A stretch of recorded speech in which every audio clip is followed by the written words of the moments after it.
യേശുവേ നന്ദി, യേശുവേ സ്തോത്രം. എൻ്റെ പേര് ഡെൽഫിൻ. ഞാൻ ഒല്ലൂർ അവണിശ്ശേരിയിൽ നിന്നാണ് വരുന്നത്. ആദ്യമായി തന്നെ കൃപാസനത്തിൽ വരാനും ഒരുപാട് അനുഗ്രഹങ്ങൾ മാതാവും ഈശോയും വഴി ഞങ്ങൾക്ക് സഹായിച്ചു തന്നതിന് ഈ ഒരു അൾത്താരയിൽ ഞങ്ങൾ ഒരുപാട് നന്ദി പറയുന്നു. 2022 ഒക്ടോബർ 5-ാം തീയതിയാണ് ഞാനും എൻ്റെ ചേച്ചിയും അമ്മയും ഞങ്ങൾ ഒരുമിച്ച് വന്ന് ഇവിടെ കൃപാസനത്തിൽ തീർത്ഥാടന ഉടമ്പടി എടുക്കുന്നത്. ഇതെൻ്റെ അമ്മ, ഇതെൻ്റെ ചേച്ചി, ചേച്ചിയുടെ ഹസ്ബൻഡ്, ചേച്ചിയുടെ 2 മക്കൾ. 2022 ഒക്ടോബർ 5-ാം തീയതി തീർത്ഥാടന ഉടമ്പടി എടുത്തതിൻ്റെ ഭാഗമായിട്ട് എനിക്ക് ഒരുപാട് അനുഗ്രഹങ്ങൾ സാധിച്ചു കിട്ടി. ഞാൻ ആഗ്രഹിച്ച പോലെ തന്നെ ദുബായിൽ നല്ലൊരു ജോലി ലഭിച്ചതിനെ തുടർന്ന് ഇപ്പം ഞാൻ സാക്ഷ്യം പറയാൻ വേണ്ടിയിട്ടാണ് ദുബായിൽ നിന്ന് ഇങ്ങോട്ട് വന്നത്. ഞാൻ BEd കംപ്ലീറ്റ് ചെയ്തു. 2 വർഷം ഹൈസ്കൂൾ അധ്യാപികയായി നാട്ടിൽ വർക്ക് ചെയ്തിട്ടുണ്ടായിരുന്നു. പിന്നീട് ടീച്ചിങ്ങിൽ എന്നെ പെർമനൻ്റായിട്ട് ജോലി നാട്ടിൽ കിട്ടാത്തതിനെ തുടർന്നാണ് ഞാൻ മെഡിക്കൽ കോഡിംഗ് എന്ന് പറഞ്ഞൊരു കോഴ്സ് നാട്ടിൽ പഠിക്കുകയുണ്ടായത്. മെഡിക്കൽ കോഡിംഗ് കോഴ്സ് കഴിഞ്ഞിട്ട് ഞാൻ എക്സാമിന് ഡേറ്റ് എടുത്തു. അപ്പോൾ ഞാനിവിടെ ആദ്യമായിട്ട് 2022 ഒക്ടോബർ 5-ാം തീയതി ഉടമ്പടി ആദ്യമായിട്ട് എടുത്തപ്പോൾ 6 നിയോഗത്തിൽ ആദ്യത്തെ നിയോഗം വെച്ചിട്ടുണ്ടായിരുന്നു എൻ്റെ മെഡിക്കൽ കോഡിംഗ് എക്സാമിൻ്റെ നിയോഗമായിരുന്നു. അപ്പോൾ എക്സാമിന് ഡേറ്റ് എടുത്തു. അപ്പോൾ ആ ഡേറ്റ് എടുത്തതിന് നന്നായി പഠിച്ചിട്ടുണ്ടായിരുന്നു. ഏകദേശം ഒരു 90 above% കിട്ടാൻ വേണ്ടി അത്ര നല്ല രീതിയിൽ ഞാൻ പ്രിപ്പയർഡായി പഠിച്ചതായിരുന്നു. പക്ഷേ ഉടമ്പടി എടുത്തതിന് ശേഷം എനിക്ക് തോന്നിയത് എക്സാം ഡേറ്റ് എടുത്തു അതിന് 2 ആഴ്ച മുന്നേ എനിക്ക് ഭയങ്കര പനിയും കഫകെട്ടും ചെസ്റ്റ് ഇൻഫെക്ഷനൊക്കെ ആയിരുന്നു. അങ്ങനെ ഡോക്ടറെ കണ്ടു. ഡോക്ടർ പറഞ്ഞു എന്തായാലും എക്സാമിന് എഴുതാൻ പറ്റില്ല, കാരണം എനിക്ക് എക്സാം സെൻറ്റർ കിട്ടിയത് കൊച്ചിയിലായിരുന്നു. അപ്പോൾ കൊച്ചിയിൽ ഈ എക്സാം ഹോൾ എന്ന് പറയുന്നത് ഫുൾ AC ആയിരിക്കും. അപ്പോൾ ഇത്രയും വയ്യാത്തൊരാൾക്ക് എന്തായാലും അവിടെ എക്സാം എഴുതാമെന്ന് പറയുന്നത് പറ്റാത്തൊരു കാര്യമാണ്. അപ്പോൾ ഡോക്ടർ എന്നോട് പറഞ്ഞത് എക്സാം എഴുതാൻ നിൽക്കണ്ട, എന്തായാലും സ്കിപ്പ് ചെയ്തിട്ട് നെക്സ്റ്റ് ടൈം എഴുതാൻ മതിയെന്നാണ്. പക്ഷെ നമ്മൾ 1.5 ലക്ഷം മുടക്കിയാണ് ഈ ഒരു എക്സാമിന് ഫീസ് കിട്ടിയത്. അപ്പോൾ അതുകൊണ്ട് തന്നെ എന്തായാലും എക്സാം എഴുതണമെന്ന് എനിക്ക് ആഗ്രഹം ഉണ്ടായിരുന്നു. മാത്രമല്ല ഞാൻ അത് നിയോഗത്തിൽ വെച്ചിരുന്നതാണ്. അങ്ങനെ ഞാൻ കൊച്ചിയിലെ എക്സാം സെൻറ്ററിലേക്ക് പോവുകയും എക്സാമിന് വരി നിന്നപ്പോൾ എനിക്ക് നല്ല ചുമയുണ്ടായിരുന്നു. മാത്രമല്ല ബ്രീത്ത് എടുക്കാനായിട്ട് ബുദ്ധിമുട്ടുണ്ടായിരുന്നു. അങ്ങനെ ഞാൻ മാസ്ക് വെച്ചു. മാത്രമല്ല സ്കാർഫ് കൊണ്ട് ഫുള്ളായിട്ട് കവർ ചെയ്തിട്ടുണ്ടായിരുന്നു തലയിൽ. പിന്നെ സോക്സ് കാലുമിട്ടുണ്ടായിരുന്നു. അങ്ങനെ ഫുള്ളായിട്ട് കവർ ചെയ്തിട്ടാണ് ഞാൻ എക്സാം ഹോളിലേക്ക് പ്രവേശിക്കുന്നത്. അപ്പോൾ അവരെന്നോട് പറഞ്ഞു എന്തായാലും എക്സാം എഴുതിക്കാൻ പറ്റില്ല, കാരണം ഈ ഒരു അവസ്ഥയിൽ എക്സാം എഴുതി കഴിഞ്ഞാൽ മറ്റു കുട്ടികൾക്കും ബുദ്ധിമുട്ടാവും എന്ന് പറഞ്ഞു. പക്ഷേ എന്തായാലും ഞാൻ എക്സാം എഴുതും. ഞാൻ മാതാവിൻ്റെ കാശുരൂപം എടുത്തിട്ടുണ്ടായിരുന്നു. അതുപോലെ ഉപ്പും എൻ്റെ കയ്യിലുണ്ടായിരുന്നു. അപ്പോൾ നേർച്ച വസ്തുക്കളുടെ സഹായമുണ്ട്. മാത്രമല്ല എനിക്ക് ഉടമ്പടി എടുത്തതിൻ്റെ ഒരു വിശ്വാസത്തിൻ്റെ കയ്യിൽ ഞാൻ ആ AC ഹോളിലേക്ക് കയറി എക്സാമിനായിട്ട് ഇരുന്നു. എക്സാം ഹോളിൽ ഇരുന്നപ്പോൾ ഞാൻ ഇരുന്ന കസാരയിൽ ഉപ്പ് വിതറിയിട്ടുണ്ടായിരുന്നു. 9:30 to 1:30 വരെയായിരുന്നു എൻ്റെ എക്സാം ടൈം. 4 മണിക്കൂറിൻ്റെ എക്സാം ആയിരുന്നു. എക്സാം തുടങ്ങിയ സമയം മുതൽ എനിക്ക് നല്ല ചുമയായിരുന്നു. എനിക്കാണെങ്കിൽ തണുപ്പ് അടിച്ചിട്ട് തീരെ പറ്റാത്തൊരവസ്ഥയായിരുന്നു. അപ്പോൾ ചുറ്റുള്ളവരൊക്കെ എന്നെ നോക്കുകയാണ്. അവരൊക്കെ 9:30 എക്സാം സ്റ്റാർട്ട് ചെയ്തു. ഞാൻ എക്സാം സ്റ്റാർട്ട് ചെയ്തിട്ടില്ല. അപ്പോൾ അങ്ങനെ ഞാൻ കരയനുമുണ്ട് ചുമയ്ക്കനുമുണ്ട്. അങ്ങനെ തീരെ പറ്റാത്തൊരവസ്ഥയിൽ എനിക്ക് എക്സാമിനർ വന്നിട്ട് ഞാനൊന്നും ഫിൽ ചെയ്തിട്ടുണ്ടായില്ല. എന്നിട്ട് ആൾ എൻ്റെ അടുത്ത് വന്ന് എനിക്കെല്ലാം പറഞ്ഞു തന്നു. അങ്ങനെ ഞാൻ വളരെ ലേറ്റായിട്ട് 9:50 എക്സാം സ്റ്റാർട്ട് ചെയ്തത്. ബാക്കി എല്ലാവരും 9:00 സ്റ്റാർട്ട് ചെയ്തു. അപ്പോൾ ഞാൻ മാതാവോട് പറഞ്ഞു, മാതാവ് 1:30 മുന്നേ എൻ്റെ എക്സാം കഴിയണം, കാരണം 100 ക്വസ്റ്റ്യൻസ് ഉണ്ടാവും, അതെനിക്ക് അറ്റൻഡ് ചെയ്ത് കഴിയണം. ഓപ്പൺ ബുക്ക് എക്സാം ആയ കാരണം തന്നെ ഡിക്ഷണറി പോലത്തെ 4 ബുക്കുകളുണ്ട്. അപ്പോൾ അതിൻ്റെ കോഡുകൾ കണ്ടുപിടിച്ചിട്ട് വേണം നമ്മൾ ആൻസർ കീയിൽ മാർക്ക് ചെയ്യാനായിട്ട്. അപ്പോൾ ആ ഒരു സമയത്തെന്ന് പറയുമ്പോൾ എനിക്ക് ചുമ നിൽക്കണമില്ല. അപ്പോൾ അങ്ങനെ ഒരു അവസ്ഥയിൽ ഞാൻ മാതാവോട് പറഞ്ഞു, മാതാവേ ഇനി ഞാൻ ചുമച്ച് കഴിഞ്ഞാൽ എന്നെ എന്തായാലും എക്സാം ഹോളിൽ നിന്ന് അവർ പറഞ്ഞു വിടും, മറ്റു കുട്ടികൾക്കും ഡിസ്റ്റർബൻസ് ആണ്. അപ്പോൾ ഞാൻ കയ്യിലുണ്ടായിരുന്ന കാശുരൂപം തൊണ്ടയിൽ വെച്ചിട്ട് പ്രാർത്ഥിച്ചിട്ട് പറഞ്ഞു, ഇനി ഞാൻ ചുമക്കരുത്, എനിക്ക് ഈ എക്സാം എഴുതി അവസാനിപ്പിക്കണം എന്ന് പറഞ്ഞു. അങ്ങനെ ഞാൻ 9:50 ലേറ്റായിട്ട് എക്സാം തുടങ്ങിയിട്ട് ആ ഹോളിൽ ആദ്യം എക്സാം അവസാനിച്ചത് എൻ്റെ തന്നെയായിരുന്നു. 1:30 1:15 മുന്നേ എൻ്റെ എക്സാം മാതാവ് പൂർത്തീകരിച്ച് തന്നു. അപ്പോൾ പക്ഷേ ഞാൻ ഈ ക്വസ്റ്റ്യൻസ് എന്ന് പറയുന്നത് വളരെ വലിപ്പമുള്ള ക്വസ്റ്റ്യൻസാണ്. അപ്പോൾ അത് നോക്കിയിട്ട് നമുക്ക് ആൻസർ കണ്ടുപിടിക്കാൻ പോലും പറ്റില്ല. അപ്പോൾ ഞാൻ വർക്കൗട്ട് ചെയ്ത ക്വസ്റ്റ്യൻസ് തന്നെ ആയിരുന്നെങ്കിൽ പോലും എനിക്കൊരു കൺഫർമേഷന് വേണ്ടിയിട്ട് നമുക്കൊന്ന് ബുക്ക് മറിച്ച് നോക്കണമായിരുന്നു. പക്ഷേ എനിക്ക് അതിനുള്ള സമയമൊന്നുമില്ല. ഞാൻ ഏകദേശം എൻ്റെ മനസ്സിൽ ആരോ എനിക്ക് ഉത്തരം പറഞ്ഞു തരുന്ന പോലെയായിരുന്നു മാർക്ക് ചെയ്യുമെന്ന് പറഞ്ഞിട്ട്. അങ്ങനെ ആൻസർ കീയിലെല്ലാം ഞാൻ മാർക്ക് ചെയ്ത് പോയി. അങ്ങനെ എക്സാം നേരത്തെ എഴുതി കഴിഞ്ഞു. അങ്ങനെ റിസൾട്ട് വന്നപ്പോൾ ജസ്റ്റ് പാസ്സാവാൻ ഞാൻ പ്രാർത്ഥിച്ചിട്ടുണ്ടായിരുന്നുള്ളൂ. പക്ഷേ റിസൾട്ട് വന്നപ്പോൾ എനിക്ക് 83% കൂടിയിട്ട് ഞാൻ പാസ്സായി. അപ്പോൾ എൻ്റെ ഉടമ്പടി എടുത്ത നിയോഗത്തിൽ തന്നെ എൻ്റെ ആദ്യത്തെ നിയോഗം ഈ മെഡിക്കൽ കോഡിങ് എക്സാം നല്ല മാർക്കോടി പാസ്സാവണമെന്നായിരുന്നു. അതെനിക്ക് സാധിച്ചു കിട്ടി. പിന്നെ ഞാൻ ഉടമ്പടി പുതുക്കിയപ്പോൾ വെച്ചിട്ടുണ്ടായിരുന്നത് എനിക്കൊരു നല്ലൊരു ജോലിയാണ് ആഗ്രഹിച്ചിട്ടുണ്ടായിരുന്നത്. അപ്പോൾ അങ്ങനെ ഞാൻ ദുബായിൽ വിസിറ്റിംഗ് വിസയിൽ 2 മാസത്തേക്ക് പോയിട്ടുണ്ടായിരുന്നു. ഒക്ടോബർ മാസമാണ് പോയത്. അപ്പോൾ അങ്ങനെ 1 മാസം കഴിഞ്ഞ് എനിക്ക് ജോലി കിട്ടുന്നില്ല. അങ്ങനെ 2ാമത്തെ മാസമായപ്പോൾ എനിക്ക് ആകെ സങ്കടമായി. എൻ്റെ കൂടെയുള്ള അവിടുത്തെ ഫ്രണ്ട്സിനൊക്കെ കിട്ടി. അപ്പോൾ ഞാൻ പഠിച്ച ഫീൽഡ് തന്നെ നോക്കുന്നുണ്ടായിരുന്നു. കാരണം ഞാൻ BEd പഠിച്ചിരുന്നു. പക്ഷേ അവിടെ എക്സ്പീരിയൻസ് ഇല്ലാൻ വേണ്ടി ജോലി കിട്ടുന്നുണ്ടായിരുന്നില്ല. അതുപോലെ മെഡിക്കൽ കോഡിങ്ങിന് അതേ എക്സ്പീരിയൻസ് ഇല്ലാൻ വേണ്ടി ജോലി കിട്ടുന്നുണ്ടായിരുന്നില്ല. അപ്പോൾ അങ്ങനെ ഞാൻ മാതാവോട് പറഞ്ഞു, മാതാവ് എനിക്ക് വിസിറ്റിങ് 2 മാസം കഴിഞ്ഞാൽ കഴിയുമല്ലോ. അപ്പോൾ 2ാമത്തെ മാസം ഞാൻ നവംബർ 10 ഞാൻ ഡേറ്റ് ഇട്ടു. ബൈബിൾ തുറന്നപ്പോൾ എനിക്കൊരു വചനം കിട്ടി. അപ്പോൾ ആ വചനത്തെ ഞാൻ ഡേറ്റ് ഇട്ടു നവംബർ 10. മാതാവ് എനിക്ക് ഇന്ന ഡേറ്റിൽ എനിക്ക് ജോലി തരണമെന്ന് പറഞ്ഞു, അല്ലെങ്കിൽ ഞാൻ നാട്ടിലേക്ക് തിരിച്ചു പോകേണ്ട വരുമെന്ന് പറഞ്ഞു. അപ്പോൾ നമുക്ക് സാമ്പത്തിക ബുദ്ധിമുട്ടുകളൊക്കെ ഉണ്ട്. അപ്പോൾ അത് വെച്ചിട്ടാണ് നമ്മൾ ഈ 2 മാസത്തെ വിസ എടുത്ത് ദുബായിലേക്ക് വരുന്നത്. അങ്ങനെ നവംബർ 10 തന്നെ പ്രതീക്ഷിക്കാത്തൊരു സമയത്ത് എനിക്കൊരു ഇൻ്റർവ്യൂ കോൾ വന്നു. ഞാൻ ആ ഇട്ട ഡേറ്റിലല്ല എനിക്ക് ഇൻ്റർവ്യൂ കോൾ വന്നു. പിറ്റേ ദിവസം എനിക്ക് ഷാർജയിൽ ഒരു സ്കൂൾ വിത്ത് ട്യൂഷൻ സെൻ്ററാണ്, അവിടെ എനിക്ക് ജോലി കിട്ടുകയും ചെയ്തു. പക്ഷേ ആ ജോലി എന്ന് പറയുന്നത് എനിക്ക് സാലറി കുറവായിരുന്നു. മാത്രമല്ല അവർ വിസ പ്രൊവൈഡ് ചെയ്യുന്നതാണ് ആദ്യം പറഞ്ഞത്. പിന്നെ അവിടെ ജോയിൻ ചെയ്തൊരു 3 വീക്സ് കഴിഞ്ഞപ്പോഴാണ് അവർ പറയുന്നത് നമുക്ക് വിസ പ്രൊവൈഡ് ചെയ്യാൻ സാധിക്കില്ല എന്ന്. അപ്പോൾ പിന്നെ ഞാൻ ആ സമയം ഉടമ്പടിയിൽ ആയിരിക്കുന്ന സമയം തന്നെയായിരുന്നു, ഉടമ്പടി പുതുക്കിയ സമയം തന്നെയായിരുന്നു. അപ്പം ഞാൻ മാതാവിനോട് എനിക്ക് ദുബായിൽ തന്നെ നല്ലൊരു ജോലി, നല്ലൊരു സാലറിയിൽ വിസയോട് കൂടി അക്കോമഡേഷനും വർദ്ധിച്ചിട്ടുണ്ടായിരുന്നു. അങ്ങനെ നല്ലൊരു ജോലി നിയോഗം വെച്ചതിൻ്റെ ഫലമായിട്ട് എനിക്ക് ഡിസംബർ 5 ഉടമ്പടി പുതുക്കിയ സമയത്ത് തന്നെ ദുബായിൽ നല്ലൊരു സാലറിയോട് കൂടി തന്നെ, ഞാൻ പഠിച്ച ഫീൽഡല്ല എന്നാൽ പോലും ഒരു മറൈൻ ഷിപ്പ് സപ്ലൈയിങ് കമ്പനിയിൽ അഡ്മിൻ അസിസ്റ്റൻ്റായിട്ട് എനിക്ക് ജോലി ലഭിച്ചു. 2 വർഷത്തെ വിസ അടിക്കുകയും ചെയ്തു. കമ്പനി ട്രാൻസ്പോർട്ടേഷനും ഉണ്ടായിരുന്നു. മാത്രമല്ല എനിക്ക് കമ്പനി അക്കോമഡേഷനും ഉണ്ടായിരുന്നു. അപ്പോൾ ഞാൻ ആഗ്രഹിച്ചതിനേക്കാളും നല്ലൊരു ജോലി മാതാവ് എനിക്ക് തന്നു. പിന്നെ ദുബായിലെത്തിയതിന് ശേഷം ഞാൻ ഓൺലൈൻ ഉടമ്പടി എടുത്തിട്ടുണ്ടായിരുന്നു. കാരണം എന്താ വെച്ച് കഴിഞ്ഞാൽ അവിടെ 6 മാസമായിട്ട് എനിക്ക് ഷൂ ഇടുന്ന സമയത്ത് ഇടതുകാല് ഭയങ്കര വേദന വരാറുണ്ടായിരുന്നു. അപ്പോൾ ആ സമയത്ത് ഇടതുകാല് വേദന വന്നതിന് ശേഷം എനിക്ക് അരയ്ക്ക് കീഴ്പോട്ടിന് ശേഷം നല്ല വേദനയായിരിക്കും. അപ്പോൾ ഷൂ ഇട്ടതിന് ശേഷം പല ദിവസങ്ങളിലും ഈവനിങ് ഞാൻ ജോലി കഴിഞ്ഞ് വരുമ്പോൾ ബെഡിൽ കിടക്കുകയായിരിക്കും. കാരണം എനിക്ക് ഇടതുകാലം അത്രയും വേദനയായിരിക്കും. അപ്പോൾ അങ്ങനെ ഓൺലൈൻ ഉടമ്പടിക്ക് ശേഷം എടുത്തതിന് ശേഷം ഒരു ദിവസം പ്രത്യക്ഷീകരണ പ്രാർത്ഥന എത്തിച്ചതിന് ശേഷം എനിക്ക് മാതാവിനെ കാണണമെന്ന്, സ്വപ്നത്തിൽ കാണണമെന്ന് ഭയങ്കര ആഗ്രഹം ഉണ്ടായിരുന്നു. അങ്ങനെ ഒരു ദിവസം പ്രഭാതത്തിൽ പ്രത്യക്ഷീകരണ പ്രാർത്ഥനയ്ക്ക് ശേഷം ഞങ്ങൾ കിടന്നപ്പോൾ എൻ്റെ ഇടത് കയ്യിൽ ഉൾഭാഗത്തും പുറംഭാഗത്തായിട്ട് വലിയൊരു സൂര്യപ്രകാശത്തിൽ മാതാവിനെ ഞാൻ സ്വപ്നം കണ്ടു. മാതാവ് പല പല രൂപത്തിൽ എൻ്റെ ഇടത് കയ്യിൽ ഉൾഭാഗത്തും പുറംഭാഗത്തായിട്ട് ഇങ്ങനെ പ്രത്യക്ഷപ്പെട്ടുകൊണ്ടിരിക്കുക.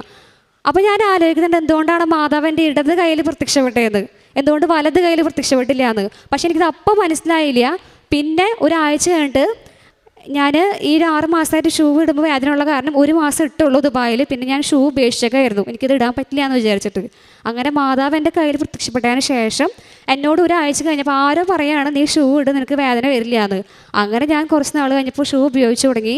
ഇപ്പോൾ 4 മാസമായിട്ട് ഞാൻ ഷൂ ഇടുന്നുണ്ട്, എനിക്ക് ഇടതുകാല് വേദനയില്ല. അപ്പോൾ ഇടതുകാല് പൂർണ്ണമായിട്ടും സൗഖ്യപ്പെട്ടു എന്ന് എനിക്ക് മനസ്സിലായി. പിന്നെ അത് മാത്രമല്ല, എൻ്റെ അനുജത്തി ബാംഗ്ലൂർ ഓപ്റ്റൻ കമ്പനിയിൽ മെഡിക്കൽ കോഡറായിട്ട് വർക്ക് ചെയ്യുകയാണ്. അപ്പോൾ മമ്മി അനുജത്തിക്ക് 1 വർഷമായിട്ട് ജോലിയിൽ പ്രമോഷൻ വേണമെന്ന് നിയോഗത്തിൽ വെച്ചിട്ടുണ്ടായിരുന്നു. അപ്പോൾ ആ നിയോഗം വെച്ചതിൻ്റെ ഫലമായിട്ട് അനിയത്തിക്ക് 2 പ്രാവശ്യം പ്രമോഷൻ കിട്ടുകയും ജോലിയിൽ നല്ല ഉയർച്ച കിട്ടുകയും ചെയ്തു. കാരുണ്യപ്രവർത്തികളായിട്ട് ഞങ്ങൾ ചെയ്തിട്ടുണ്ടായിരുന്നത് ഓഫനേജുകൾ സന്ദർശിക്കാറുണ്ടായിരുന്നു. മാത്രമല്ല ഓഫനേജുകൾ നമ്മൾ ശുശ്രൂഷകൾ ചെയ്തിരുന്നു. അതുപോലെ രോഗികൾ വസ്ത്രം മാറ്റി കൊടുക്കുക, അതുപോലെ തന്നെ അവരെ ഭക്ഷണം കഴിപ്പിക്കുക. അപ്പോൾ ഞങ്ങൾ ഫാമിലി ആയിട്ട് ഉടമ്പടി എടുത്ത കാരണം തന്നെ ഞങ്ങൾ ഒരുമിച്ച് പോയിട്ടാണ് കാരുണ്യപ്രവർത്തികൾ ചെയ്യാറുണ്ടായിരുന്നത്. പിന്നെ നമ്മൾ വഴിയോരങ്ങളിലും അതുപോലെ ഹോസ്പിറ്റലിലൊക്കെ പൊതിച്ചോറുകൾ വിതരണം ചെയ്യാറുണ്ടായിരുന്നു. നമ്മൾ വീട്ടിൽ നിന്ന് തന്നെ ചോറും കറിയും എല്ലാം പാകം ചെയ്തിട്ട് അതുപോലെ ഈ വഴിയോരങ്ങളിലും ഹോസ്പിറ്റലിലുള്ളവർക്ക് നമ്മൾ പൊതിച്ചോറ് വിതരണം ചെയ്യാറുണ്ടായിരുന്നു. അതുപോലെ പാവപ്പെട്ട കുട്ടികളെ പഠിക്കാനായിട്ട് സഹായിക്കാറുണ്ടായിരുന്നു. പാവപ്പെട്ടവർ പഠിക്കാൻ മാത്രമല്ല, ഇപ്പോൾ രോഗികളായിട്ട് കഴിയുന്നവർ അവരെ മരുന്ന് മേടിക്കാനൊക്കെ ആയിട്ട് നമ്മൾ സഹായിക്കാറുണ്ടായിരുന്നു. പിന്നെ പ്രേക്ഷിത പ്രവർത്തനം എന്ന് പറയുമ്പോൾ, പ്രേക്ഷിത പ്രവർത്തനം എനിക്ക് ആദ്യമൊക്കെ പത്രം കൊടുക്കാൻ ഉടമ്പടി എടുത്ത സമയത്ത് ഭയങ്കര മടിയായിരുന്നു, ഭയങ്കര വിഷമമായിരുന്നു. കാരണം നമ്മൾ ഇത്രയും പേര് മുഖത്തൊക്കെ ഇങ്ങനെ പത്രം കൊടുക്കണ്ടേ. അപ്പോൾ ആദ്യമൊക്കെ ഭയങ്കര ബുദ്ധിമുട്ടായിരുന്നു. പിന്നെ എൻ്റെ അമ്മ പറഞ്ഞു, ഇത് ദൈവമഹത്വത്തിനാണ് വിചാരിച്ചിട്ട്, ദൈവത്തിന് വേണ്ടിയാണ് വിചാരിച്ച് ഞാൻ ചെയ്യാൻ പറഞ്ഞു. അപ്പോൾ ഒരു അനുഭവം ഉണ്ടായത്, ഞാനൊരു ദിവസം പുത്തമ്പള്ളിയിലേക്ക് കാരുണ്യപ്രവർത്തിയുടെ ഭാഗമായിട്ട് പത്രം അവിടെ കൊടുക്കാമെന്ന് വിചാരിച്ചേ. അപ്പോൾ അങ്ങനെ ഞങ്ങൾ സ്വപ്നേരെ അവിടെ നിന്ന് ഓട്ടോ വിളിക്കുന്ന സമയത്ത് ഒരു ചേട്ടൻ ഓട്ടോയിൽ ഞാൻ പത്രം എടുത്ത് ഓട്ടോയിൽ കയറി മമ്മിയുടെ കൂടെ. അവിടെ ഞാൻ പറഞ്ഞു, ഞാൻ എന്തായാലും പുത്തമ്പള്ളിയിൽ പത്രം കൊടുക്കില്ല എന്ന് പറഞ്ഞു. എനിക്ക് കൊടുക്കാൻ പറ്റില്ല എന്ന് പറഞ്ഞു. കാരണം എനിക്ക് എന്തോ ഒരു നാണക്കേട് പോലെ, കാരണം ആദ്യമായിട്ട് പത്രം കൊടുക്കല്ലേ. മമ്മി അവിടെ എന്തായാലും കൊടുക്കുമെന്ന് പറഞ്ഞു. പക്ഷെ ആ സമയത്ത് എനിക്കറിയില്ല, എന്തോ ഒരു അടയാളം എൻ്റെ മുന്നിലേക്ക് വന്ന പോലെ തോന്നി. ഈ ഓട്ടോയിൽ ആ ചേട്ടൻ്റെ ഭാര്യയ്ക്ക് തീരെ വയ്യ. അപ്പോൾ ഈ ഓട്ടോ എടുത്തിട്ട് ഭാര്യയ്ക്ക് തീരെ വയ്യാത്ത കാര്യം പറഞ്ഞിട്ട് നമ്മളോട് പൈസ ചോദിക്കുകയാണ് ചെയ്യുന്നത്. അതായത് ഒരു വ്യക്തിയുടെ ഏറ്റവും വലിയ വേദന എന്ന് പറയുന്നതാണ് മറ്റൊരാളുടെ മുന്നിൽ പൈസയ്ക്ക് വേണ്ടി നമ്മൾ കൈ അരക്കുന്നത്. അപ്പോൾ അത്രയ്ക്കും നമുക്കില്ല ഒരു പത്രം കൊടുക്കാനായിട്ട്. അപ്പോൾ ഞാൻ ആ ഓട്ടോയിൽ കയറിയപ്പോൾ എനിക്ക് തോന്നി, ഇത്രയും പേര് അവരുടെ അത്ഭുതങ്ങളാണ് പറയുന്നത്. അപ്പോൾ ആ സാക്ഷ്യം ലോകം മൊത്തം അറിയണം. അപ്പോൾ നമ്മൾ എന്ത് ചെയ്യണം, ആ പത്രം നമ്മൾ കൊടുക്കണം എന്നൊരു തിരിച്ചറിവ് എനിക്ക് കിട്ടി. ഒരാൾ പൈസയ്ക്ക് വേണ്ടി ഒരു ഓട്ടോ കൊടുത്ത് ഇത്രയും കാര്യങ്ങൾ ചെയ്യുന്നുണ്ടെങ്കിൽ നമുക്ക് എന്തുകൊണ്ടൊരു പത്രം ആളുകൾക്ക് കൊടുത്തുകൂടാ. അപ്പം അങ്ങനെ ഞാൻ അന്ന് പുത്തമ്പള്ളിയിൽ എത്തിയപ്പോൾ തന്നെ എല്ലാവർക്കും പത്രം വിതരണം ചെയ്തു. അത് ആദ്യം വേറെ സങ്കടത്തോടുകൂടിയാണ് പത്രം കൊടുക്കേണ്ടതെന്ന് വിചാരിച്ചത്. പിന്നെ ഒരുപാട് സന്തോഷത്തോടുകൂടി തന്നെ ഞാൻ ആദ്യത്തെ ഉടമ്പടിയിൽ അന്ന് മാത്രമാണ് എനിക്ക് പത്രം കൊടുക്കാൻ മടി ഉണ്ടായിട്ടുള്ളൂ. പിന്നെ ഇതുവരെ എനിക്കങ്ങനെ മടി ഉണ്ടായിട്ടില്ല. ഒരുപാട് സന്തോഷത്തോടു കൂടി എനിക്ക് ഒരുപാട് സാക്ഷ്യങ്ങൾ പറഞ്ഞിട്ടാണ് ഞാൻ ആ പത്രം കൊടുക്കാറുള്ളതും. പലരും നമ്മൾ കളിയാക്കാറൊക്കെ ഉണ്ട്, പക്ഷെ എന്നാൽ പോലും അത് മൈൻഡ് ചെയ്യാറില്ല. കാരണം എന്താ വെച്ചാൽ ഇത് നമുക്ക് വേണ്ടി മാത്രമല്ല, ലോകം മുഴുവൻ ഈ ഒരു അത്ഭുതങ്ങൾ അറിയണം. അപ്പോൾ അതുകൊണ്ട് അങ്ങനെ പത്രങ്ങൾ കൊടുക്കാറുണ്ടായിരുന്നു.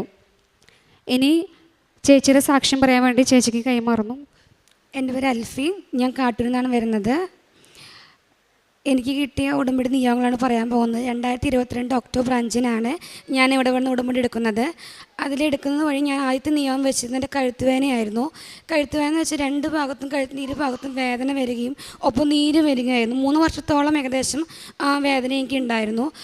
തുടർന്ന് ഞാൻ ഈ വേദന കാരണം ഞാൻ ആയുർവേദത്തിൽ കുഴമ്പ്, നമുക്കറിയാം, കുഴമ്പ് ഉപയോഗിച്ച് ആ 2 ഭാഗത്തും കഴുത്ത് തേച്ച് പുരട്ടി കുറച്ച് നേരം ഇരുന്ന ശേഷമേ കുളിക്കുമായിരുന്നുള്ളൂ. അങ്ങനെ ഒരു 3 വർഷത്തോളം ഞാൻ കണ്ടിന്യൂസ് അങ്ങനെ ആ ഒരു ഈ ഒരു കുഴമ്പ് തേച്ച് കുളിക്കുമായിരുന്നു. ഞാൻ ഇവിടെ വന്ന് ഉടമ്പടി എടുത്ത ശേഷം പരിശുദ്ധ അമ്മയുടെ തൈലം തേച്ച് കഴുത്തിൽ ഞാൻ പ്രാർത്ഥിച്ചിട്ട് പറഞ്ഞു, അമ്മേ ഇനി എനിക്ക് കുഴമ്പ് തേക്കേണ്ട വരെ ഇരിക്കുന്നു ഞാൻ. പക്ഷെ അന്ന് തോന്നി ഇന്ന് വരെ ഞാൻ കുഴമ്പ് തേച്ചിട്ടില്ല. എൻ്റെ കഴുത്തുവേദന സൗഖ്യപ്പെട്ടു. രണ്ടാമത്തെ നിയോഗം എന്ന് പറയുന്നത്, എൻ്റെ കുഞ്ഞിന് 9 മാസം മൂത്ത കൊച്ചിന് 9 മാസം പ്രായമായ സമയത്ത് കൊച്ച് കസേരയിൽ നിന്നൊന്ന് വീണായിരുന്നു. അതെന്ന് വെച്ച് കഴിഞ്ഞാൽ കുഞ്ഞുങ്ങളിരിക്കുന്ന ചെറിയ കസേരയിലിരിക്കുമ്പോൾ പെട്ടെന്ന് ഫ്രണ്ടിലേക്ക് ആയുകയും ആഞ്ഞ സമയത്ത് മുഖം തല്ലി വീണുകയും മൂക്കിൽ നിന്ന് ബ്ലഡ് വരികയും നെറ്റിത് വലിയ മുഴ വരുന്നു. അപ്പോൾ ആ സമയത്ത് വീട്ടിലാരും ഉണ്ടായില്ല. അപ്പം ഞാൻ ഓടി ചെന്നത് പരിശുദ്ധ അമ്മയുടെ അടുത്തേക്കാണ്. അമ്മ എനിക്ക് എന്ത് ചെയ്യണമെന്ന് അറിയില്ല. ആ സമയത്ത് ഞാൻ മൂക്കിൽ നിന്ന് ബ്ലഡ് വന്ന് തുടച്ചിരുന്നു. ബ്ലഡ് നിൽക്കുന്നുണ്ടായില്ല. ഞാൻ അമ്മയുടെ തൈലം വരുത്തി മൂക്കിനവിടെ പ്രാർത്ഥിച്ചു. അതുപോലെ നെറ്റിയിലും പ്രാർത്ഥിച്ച ഫലമായിട്ട് പിറ്റേ ദിവസം നെറ്റിയിലുണ്ടായ മുഴ കാണാനില്ല. അപ്പോൾ തന്നെ ഈ തൈലം തെറിച്ച് പ്രാർത്ഥിച്ച ഫലമായിട്ട് മൂക്കിൽ നിന്ന് ബ്ലഡ് വരവ് നിൽക്കുകയും ചെയ്തു. പിന്നീട് ഉടമ്പടി ഞാൻ പുതുക്കുകയുണ്ടായി. അതിലെനിക്ക് കിട്ടിയ അനുഗ്രഹം എന്ന് പറയുന്നത്, എൻ്റെ ഈ മൂത്ത കൊച്ചിന് തന്നെ യൂറിൻ ഇൻഫെക്ഷൻ ഇടയ്ക്കിടയ്ക്ക് വരായിരുന്നു. പലപ്പോഴും യൂറിൻ ഇൻഫെക്ഷൻ വന്ന് പനി വരുമായിരുന്നു. അവൾക്ക് നല്ല വിറയലോട് പനി വരാറ്. അങ്ങനെ ഞാൻ ഇവിടെ തൈലം മാതാവിൻ്റെ വയറും വെച്ച് കുരിശ് വരച്ച് പ്രാർത്ഥിച്ച ഫലമായിട്ട് ഇന്നേക്ക് 1.5 വർഷമായിട്ട് എൻ്റെ കൊച്ചിന് യൂറിൻ ഇൻഫെക്ഷൻ വന്നിട്ടില്ല. പിന്നീട് രണ്ടാമത്തെ ഒരു അനുഗ്രഹം എന്ന് പറയുന്നത്, ഞങ്ങൾക്ക് ആദ്യത്തെ കൊച്ച് കല്യാണം കഴിഞ്ഞ് 7 വർഷം കഴിഞ്ഞ് ട്രീറ്റ്മെൻറ്റ് വഴിയാണ് ആദ്യത്തെ പെൺകൊച്ച് ഉണ്ടായത്. രണ്ടാമത്തെ കൊച്ചിനായിട്ട് ഞങ്ങൾ അധികം ആഗ്രഹിച്ചിരുന്നു. അത് ഞാൻ അമ്മയോട് പറഞ്ഞു, അമ്മേ എനിക്ക് ഒരു ട്രീറ്റ്മെൻറ്റ് കൂടാതെ രണ്ടാമത്തെ കൊച്ച് എനിക്ക് വേണം. അത് അമ്മയുടെ ഉടമ്പടിയിലായിരിക്കും, അമ്മ എനിക്ക് തന്നതാണെന്ന് എനിക്ക് ഉറപ്പ് തരണം എന്ന് ഞാൻ പറഞ്ഞു. അങ്ങനെ ഞാൻ ആ മാസം ഉടമ്പടിയിലായിരിക്കെ ഒക്ടോബർ മാസം പ്രഭാത പ്രാർത്ഥന 5:30 മാതാവിൻ്റെ പ്രത്യക്ഷ ചെല്ലുന്ന സമയത്ത് എനിക്ക് മുല്ലപ്പൂവിൻ്റെ മണം കിട്ടി മാതാവിൻ്റെ. തുടർന്ന് ആ മാസം തന്നെ ഞാൻ ഒരു സ്വപ്നം കാണുകയാണ്. ഞാൻ ഹോസ്പിറ്റലിൽ പ്രസവിച്ച് കിടക്കുന്ന ഒരു ആൺകുഞ്ഞിന്. അങ്ങനെ ഈ സ്വപ്നം ഞാൻ കണ്ടു. പിന്നീട് ഞാൻ 2023 ഞാൻ വീണ്ടും ഒന്ന് ഓൺലൈൻ ഉടമ്പടി എടുത്തു. ഞാൻ എടുത്ത മാസം തന്നെ എൻ്റെ വീട്ടിലെ ബെഡ്റൂമിൽ ബെഡ്റൂമിൽ മാത്രം മുല്ലപ്പൂവിൻ്റെ അഭിഷേകം നിറഞ്ഞു നിൽക്കുകയാണ്, വേറൊരു റൂമിലും ഇല്ല. തുടർന്ന് പിറ്റേ ആഴ്ച ഡിസംബർ 25 ഞാൻ നോക്കുമ്പോൾ എൻ്റെ പ്രഗ്നൻസി റിസൾട്ട് പോസിറ്റീവാണ്. യാതൊരു ട്രീറ്റ്മെൻറ്റും ഒരു ഡോക്ടറെയും കാണാണ്ടാണ് രണ്ടാമത് ഞാൻ പ്രഗ്നൻ്റ് ആയത്. ആ കുഞ്ഞാണിപ്പോൾ നമ്മുടെ കയ്യിലിരിക്കുന്നത്. അത് മാതാവ് കാണിച്ചു തന്നതുപോലെ ആൺകുട്ടി തന്നെയായിരുന്നു. അഹറോ എന്നാണ് പേര്. പിന്നെ അടുത്ത സാക്ഷ്യം പറയുന്നത്, ഞങ്ങൾക്ക് 20 ലക്ഷത്തോളം കടബാധ്യത ഉണ്ടായിരുന്നു. അത് വീട് പണി മൂലം വന്നൊരു കടബാധ്യയായിരുന്നു. അത് ഹസ്ബൻഡ് വിദേശത്തായിരുന്നു, കുഞ്ഞാണ് ഇപ്പോൾ ജോലിയായിരുന്നത്. ആദ്യത്തെ കുഞ്ഞായ ശേഷം പിന്നെ വിദേശത്തേക്ക് ആൾക്ക് പോകാൻ സാധിക്കുന്നുണ്ടായിരുന്നില്ല. മിക്കപ്പോഴും പല കമ്പനികളിലും ഇൻ്റർവ്യൂ വരും, പക്ഷെ അത് ഇൻ്റർവ്യൂ പാസ്സാവും, പക്ഷേ ആളെ വിളിക്കത്തില്ല. അങ്ങനെയായിരുന്നു.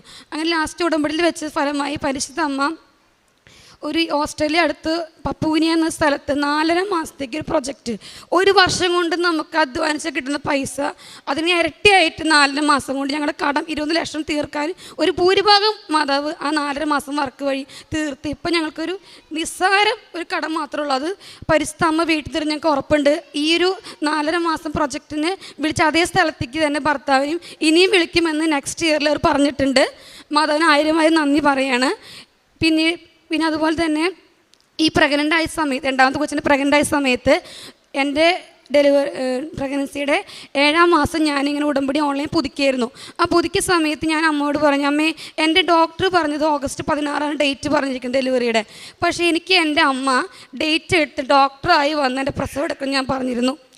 അതിന് തുടർന്ന് ഞാൻ പ്രത്യക്ഷ പ്രാർത്ഥന ആ എടുത്തതിൻ്റെ പിറ്റേ ദിവസം പ്രത്യക്ഷ പ്രാർത്ഥന ചൊല്ലി ഞാൻ പ്രാർത്ഥന സമയത്ത് ഞാൻ അമ്മയോട് അമ്മയ്ക്ക് ഡേറ്റ് തരാൻ പറഞ്ഞു. ആ ഡേറ്റ് തന്നത് അമ്മ എനിക്ക് 9 ആയിരുന്നു. മെഴുകുതിരിയുടെ തിരിയിൽ 9 ഡേറ്റ് വന്നു. പക്ഷെ ഞാൻ ആരോടും പറഞ്ഞില്ല. പിന്നീട് ഓഗസ്റ്റ് മാസം ചെക്കപ്പിന് പോയപ്പോൾ ഡോക്ടർ പറയണം എന്നോട്, നമ്മൾ 16 പറഞ്ഞെങ്കിലും അതിന് മുന്നേ നമുക്കൊരു 8-ാം തീയതി വന്ന് അഡ്മിറ്റായിട്ട് 9-ാം തീയതി നമുക്ക് ഡെലിവറി എടുക്കാമെന്ന് ഡോക്ടർ പറഞ്ഞു. അങ്ങനെ 9-ാം തീയതി ഞാൻ ആൺകുഞ്ഞ് തന്നെ മാതാവ് തന്ന ഡേറ്റിൽ മാതാവ് തന്നെയാണ് എനിക്ക് ഡോക്ടർ രൂപത്തിൽ വന്ന എൻ്റെ പ്രസവം നോർമലായിരുന്നു. പക്ഷേ ലാസ്റ്റ് ചെയ്തപ്പോൾ ഓപ്പറേഷനായി. പരിശുദ്ധ അമ്മ തന്നെ യാതൊരു അംഗവൈകല്യം ഒരു കുഴപ്പമില്ലാത്തൊരു ആൺകുഞ്ഞിനെ തന്ന് ഞങ്ങളെ അനുഗ്രഹിച്ചു. മാതാവിന് 1000 നന്ദി. അതുപോലെ തന്നെ എൻ്റെ ലൈഫിൽ ഞാൻ ഒത്തിരി വിഷമങ്ങൾ കടന്നു പോയപ്പോൾ ഞാൻ മാതാവിന് മുറുകി പിടിച്ച വ്യക്തിയാണ്. കാരണം ശരിക്കും നമ്മൾ നമ്മുടെ അമ്മയോട് പറയണ പോലെ എല്ലാ കാര്യം ഞാൻ എൻ്റെ അമ്മയോട് പറയാറുണ്ട്, പരിശുദ്ധ മാതാവിനോട്. അത് ഒരു കാര്യമില്ലാണ്ട് എൻ്റെ അമ്മ തക്ക സമയത്ത് എനിക്ക് സഹായിച്ചിട്ടുണ്ട്. അതുപോലെ കാരുണ്യ പ്രവൃത്തികൾ ഞങ്ങൾ പറയുന്നത്, കാരുണ്യ പ്രവൃത്തികൾ ഈ വയ്യാത്ത ആൾക്കാർക്ക് ഉപ്പും തേനും കൊടുക്കുമായിരുന്നു. അതുപോലെ തന്നെ ഞങ്ങൾ വഴിയോർത്ത ആൾക്കാർക്ക് ഫുഡ് വീട്ടിൽ ഉണ്ടാക്കി കൊടുക്കും. അതുപോലെ തന്നെ ഫേസ്ബുക്ക് വഴി നമുക്ക് കാരുണ്യ പ്രവൃത്തി ചെയ്യാനിപ്പോൾ വയ്യാത്ത ആൾക്കാർക്ക് പൈസ ഗൂഗിൾ പേ അയച്ചു കൊടുക്കുമായിരുന്നു. അങ്ങനെ കുറേ അധികം ഞങ്ങൾ കാരുണ്യ പ്രവൃത്തികൾ ചെയ്തിട്ടുണ്ട്. അതുപോലെ പത്രപ്രവർത്തനം എന്ന് പറയുന്നത് വീടുകളിലും ഹോസ്പിറ്റലുകളിലും അതുപോലെ തന്നെ പള്ളികളിലും പത്രങ്ങൾ കൊടുത്തിരുന്നു. ഒപ്പം മാതാവിനെ കുറിച്ച് ഒത്തിരി കാര്യങ്ങൾ പറഞ്ഞിരുന്നു. അപ്പം നമ്മുടെ നമുക്ക് കിട്ടിയ അനുഗ്രഹങ്ങളൊപ്പം പറഞ്ഞിരുന്നു. അതുപോലെ തന്നെ മാതാവ് എൻ്റെ ജീവിതത്തിൽ ഒത്തിരിയേറെ ചെറുതും വലുതുമായ അനുഗ്രഹം തന്നിട്ടുണ്ട്. മാതാവിന് കോടാനുകോടി നന്ദി പറയുന്നു. ഈശോയ്ക്കും പരിശുദ്ധ അമ്മയ്ക്കും ഞാൻ ഒരുപാട് നന്ദി പറയുകയാണ്. കാരണം എൻ്റെ കുടുംബത്തിന് കിട്ടിയത് ഞാനും ഈ നിയോഗത്തിൽ വെച്ചതായിരുന്നു. ഈ ഉടമ്പടിയിൽ ഞങ്ങൾ ഒരുമിച്ചാണ് വെച്ചിരുന്നത്. അപ്പോൾ ഒരേ സാക്ഷിയായാലും ഞങ്ങൾ ഒത്തിരി നന്ദി പറയുകയാണ്. ഞാൻ പ്രത്യേകമായിട്ട് സാക്ഷ്യത്തിൽ പെടാത്തതൊന്ന്, ഞാൻ ഉടമ്പടിയിലായിരിക്കുമ്പോൾ തന്നെ എൻ്റെ ഇവരുടെ അപ്പച്ചന് വേണ്ടി നിയോഗം ഇട്ടുണ്ടായിരുന്നു വിശുദ്ധീകരണത്തിന് വേണ്ടിയിട്ട്. ഇപ്പോൾ ഇവരുടെ ഡാഡി പ്രത്യേകമായിട്ട് ഇപ്പോൾ പ്രത്യക്ഷ പ്രാർത്ഥന എത്തിക്കുമ്പോൾ ഇവരുടെ ഡാഡി 5 അരയ്ക്ക് എന്ന് പറയുന്നത് അതിന് ഉപ്പാടി എഴുന്നേൽക്കും.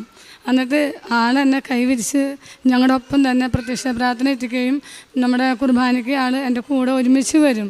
ഇത് സ്ഥിരമായിട്ട് ഇപ്പോൾ കുറച്ച് നാളുകളായിട്ട് തുടർന്നു പോകണം. ഒപ്പം തന്നെ തൈലം അതുപോലെ ഉപ്പ് ഇതൊക്കെയും ജോലിക്ക് പോകുമ്പം ആൾ കാലത്ത് തന്നെ അത് ജോലിക്ക് ഇറങ്ങാൻ നേരത്തെ നെറ്റിയിൽ പരത്തി പോകുള്ളൂ. ഇതിനൊക്കെയും എല്ലാ അനുഗ്രഹത്തിനും ഞങ്ങൾക്ക് നൽകിയിട്ടുള്ള എല്ലാ കൃപകൾക്കും ഞങ്ങൾ ഒരുപാട് നന്ദി പറയുന്നു. പിന്നെ കുർബാനയിലേക്ക് പള്ളി ക്ലീനിങ്ങിനായിട്ട് ഞാൻ പള്ളിയിലേക്ക് പോയപ്പം കുറച്ച് പേരുണ്ടായിരുന്നു. അപ്പോൾ പ്രത്യേകമായിട്ട് സുഗന്ധാഭിഷേകം കിട്ടി മാതാവിൻ്റെ അപ്പോൾ എനിക്ക് കിട്ടിയപ്പോൾ എൻ്റെ കൂടെ ഉണ്ടായിരുന്നു ഒരു 5-6 പേര്, കുറച്ച് പേരുണ്ടായിരുന്നു. എൻ്റെ അടുത്തുണ്ടായിരുന്നത് ഒരു 5-6 പേരായിരുന്നു. അവരെ വിളിച്ചിട്ട് ഞാൻ ചോദിച്ചു, നിങ്ങൾക്ക് വല്ല സുഗന്ധാഭിഷേകം കിട്ടുമെന്ന് ചോദിച്ചു. അപ്പോൾ എല്ലാവർക്കും കിട്ടുമെന്ന് പറഞ്ഞിട്ട് അവിടെ അൾത്താരയിൽ നിന്ന് നിത്യസായ മാതാവിൻ്റെ അവിടെ മാതാവിൻ്റെ ആ സ്മെല്ല് അവിടെ നിൽക്കുമ്പോൾ ഞങ്ങളെല്ലാവരും കൈ കൂപ്പി പ്രാർത്ഥിച്ചു. ഇതേപോലെ തന്നെ വീട്ടിൽ പ്രത്യക്ഷ പ്രാർത്ഥന എത്തിക്കുമ്പോൾ പുലർച്ചയ്ക്ക് 5 അരയ്ക്ക് എനിക്കും എൻ്റെ ഈ മോൾക്കും ഞാൻ എത്തിച്ചു കഴിഞ്ഞു. ഞാൻ ഞാൻ പള്ളിയിലേക്ക് പോയി ആ സമയത്ത് എത്തിക്കുന്ന സമയത്ത് ഇതേപോലത്തെ സ്മെല്ല് തന്നെ എനിക്ക് കിട്ടിയായിരുന്നു. അതേപോലെ ഞാൻ പള്ളിയിൽ പോയി വന്നപ്പം മോള് പറയാണ് എനിക്കും കിട്ടിയെന്ന്.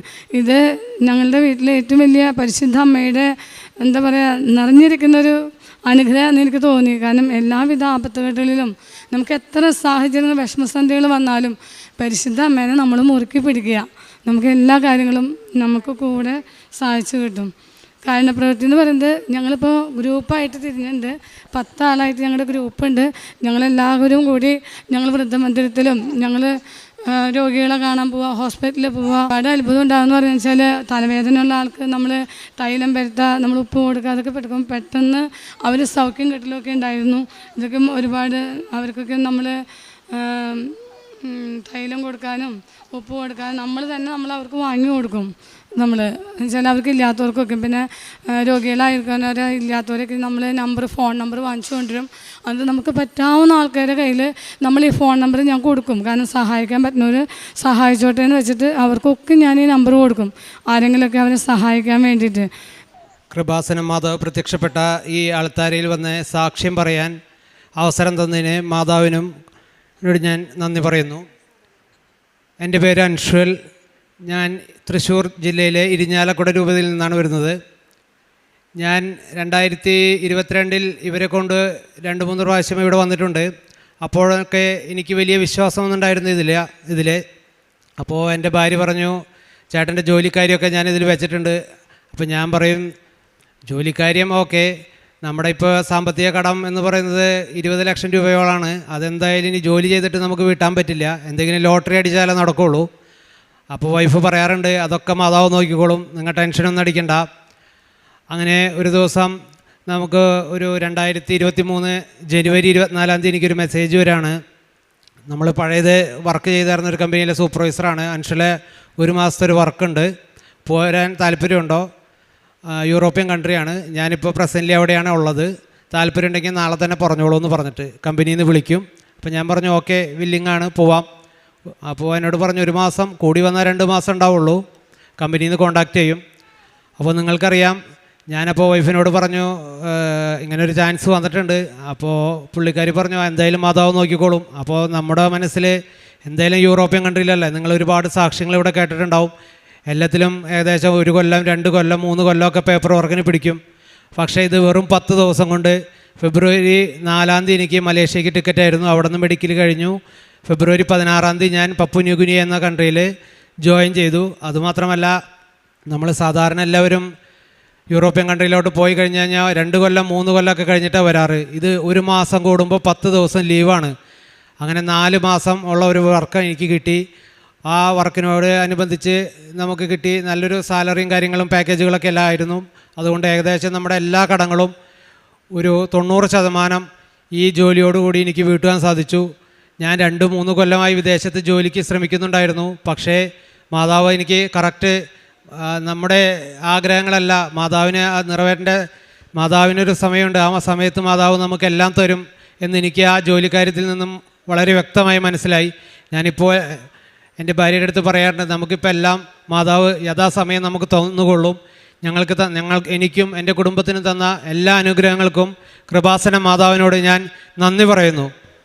യെശയ്യാ പ്രവാചകൻ്റെ പുസ്തകം 59:21 തിരുവചനം അരുളി ചെയ്യുന്നു, കർത്താവ് അരുളി ചെയ്യുന്നു, ഞാൻ അവരുമായി ചെയ്യുന്ന ഉടമ്പടി ഇതാണ്, നിൻ്റെ മേലുള്ള എൻ്റെ ആത്മാവും നിൻ്റെ അധരങ്ങളിൽ ഞാൻ നിക്ഷേപിച്ച വചനങ്ങളും നിൻ്റെയോ നിൻ്റെ സന്താനങ്ങളുടെയോ അവരുടെ സന്താനങ്ങളുടെയോ അധരങ്ങളിൽ നിന്ന് ഇനി ഒരിക്കലും അകന്നു പോവുകയില്ല.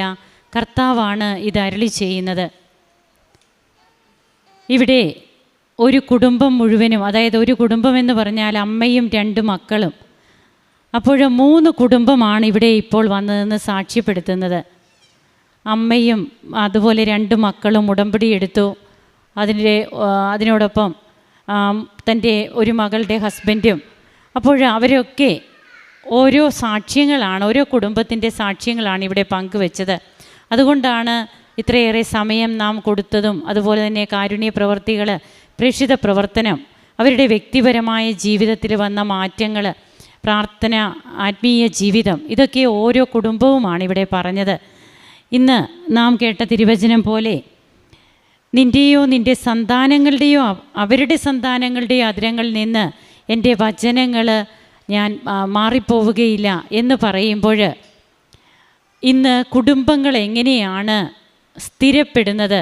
അത് ഉടമ്പടി എടുത്തു കഴിയുമ്പോൾ ഒരിക്കലും തനിക്ക് വിശ്വാസമില്ലായിരുന്നു എന്നാണ് ഈ മകൻ ഇവിടെ പറഞ്ഞത്.